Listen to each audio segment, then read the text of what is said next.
Hands of the week.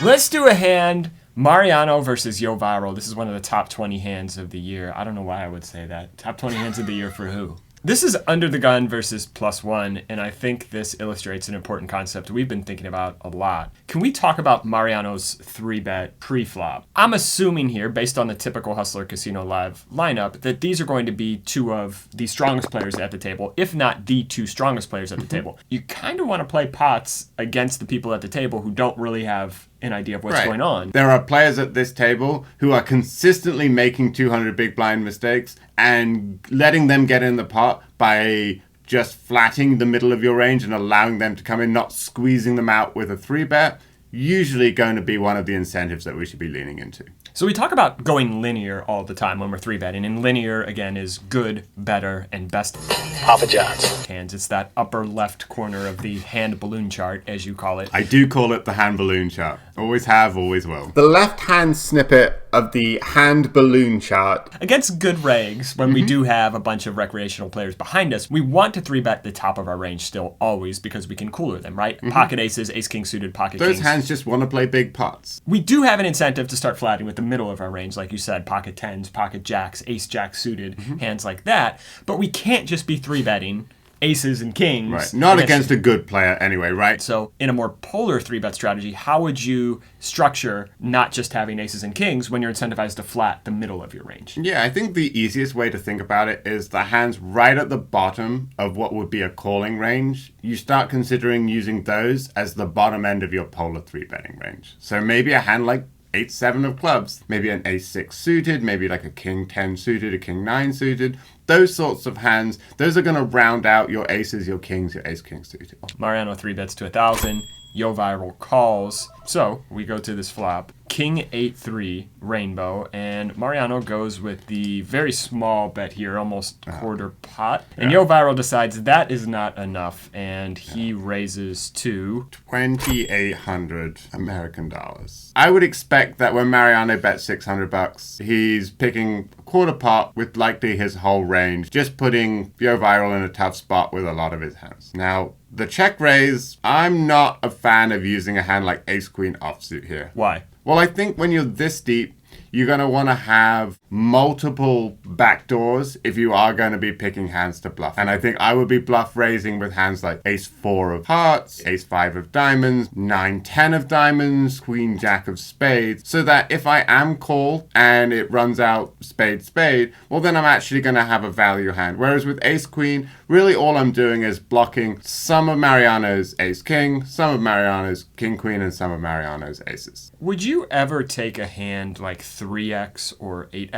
and turn that into a bluff here? Against a quarter pot size, I'm not absolutely sure you're bluffing when you raise a hand like 8x, because Mariano's range is pretty wide. He's bet quarter pot. It's kind of like a raise for thin value / protection. I would think if you are raising 8x, it isn't as a pure bluff. But 600 big blinds deep, often solvers start raising bottom pair, middle pair, top pair, because it wants to be able to have very strong hands and lots of bluffs on all the runouts. Okay, perfect. So Mariano goes with the snap call. Yeah, talk to me about what you think about when it comes to timing tells. Usually a snap call, what that means is someone has a medium strength hand. They want to be perceived as strong. When honestly in their head, they're thinking, I'm not afraid. I'm not afraid! Yeah, but really what they're thinking in their head is, oh God, please slow down, please slow down. Yes. Right. Although, against someone like Mariano, I wouldn't put quite as much weight on it. Mariano is a strong live player. Putting as much stock into live timing tells against players who are stronger is probably not something you want to lean on too heavily. It's so hard to get inside the heads of the players in these games, but the worse the player, the more reliable their timing tells, their sizing tells, and their actions are. So Mariano snap calls, and we go to a turn. And look at that sweet baby there. The 9 of hearts. And now Yo Viral is going to bet 3,700 here into 7,850. Thoughts on this sizing? I like the sizing. I think it allows him to bet hands like a good king if he's capable of check raising those versus quarter pot, which I think he is. So by betting this half pot size on the turn, he can still be representing that he just has top pair. He's not necessarily polarized to having pocket 8s or pocket 3s or bluffing. in this spot. Yeah, and I think the other value of betting this sort of half pot size is it actually makes Mariano's response quite difficult. So he's going to be in a situation where he's supposed to find some quite challenging raises on this turn versus this size,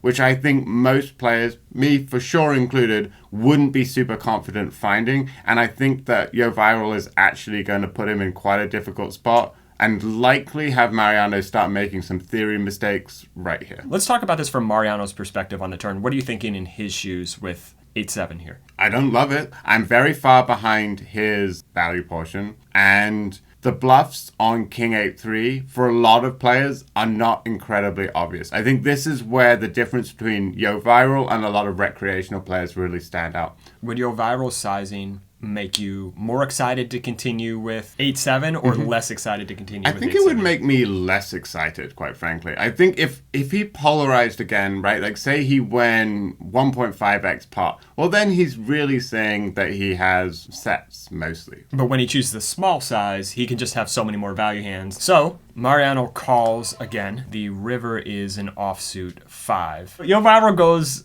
almost 2x pot here. Yeah, call me crazy, we can remove hands like King, Queen, and Ace, King from his range. This is a true definition of a polarized bet size. He's really saying, I have a very, very strong hand like a set, or I am bluffing. And from Mariano's perspective, now actually having the 8 in his hand is pretty good. We don't like to get too deep into the blocker weeds because we think it's very, very overrated when you're playing live poker. But if you're Mariano here and Yo Viral is essentially saying, I have pocket 8s or pocket 3s or nothing, and you have an 8 in your hand, well, he's pretty much repping 1 combo of 8s and 3 combos of 3s, so 4 combos of value. Seems like he's not going to really have many value hands here. I think when you bet 2x pot, you can have 40% bluffs. It's pretty easy if you have 4 value hands to accidentally bluff more than 2 or 3 combos. And when you have Ace Queen that bet this turn when it didn't have a heart, I think it's fair to say that it's quite easy to overbluff. Most times in theory, if you don't pick up more equity, you're probably not supposed to continue betting on the turn. Maybe another one we didn't think of was a hand like 6-7 of hearts or something like that. I guess maybe. Yeah. Sometimes when people get into blocker thoughts, they have a good thought, which is, oh, my 8 blocks the set of 8s. Oh, my 7 blocks 7-6. But I don't think that Yo Viral is going to have 7-6 of clubs. That seems an ambitious raise.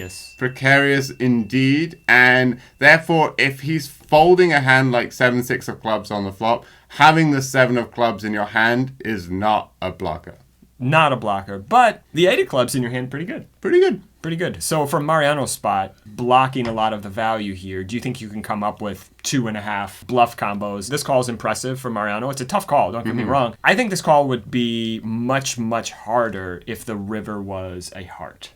Yeah. Because what you often see is there's a lot of regs who are very comfortable check raising on the flop with kind of 3 to a backdoor that we talked about. They continue barreling when they pick up equity on the turn. And then when the backdoor comes in, it starts to be hard to find the bluffs when the backdoor gets there. Right. So I think this river makes it a little bit easier for Mariano from his shoes, even though the call is impressive. I think if it was a heart, it would be really, really tough to find a call. I agree. And I think also once you've check raised this flop and bet the turn with a hand like Ace Queen, it's quite hard to shut this down. If I could give one bit of advice in this video is it's okay to check raise and then check give up the turn, or to check raise, bet the turn and give up the river. You don't have to put all the money in every time if your hand isn't a good combo, the board run out isn't what you're looking for, or the player isn't someone who's likely to fold. One of the points that is important to remember is if somebody is over bluffing,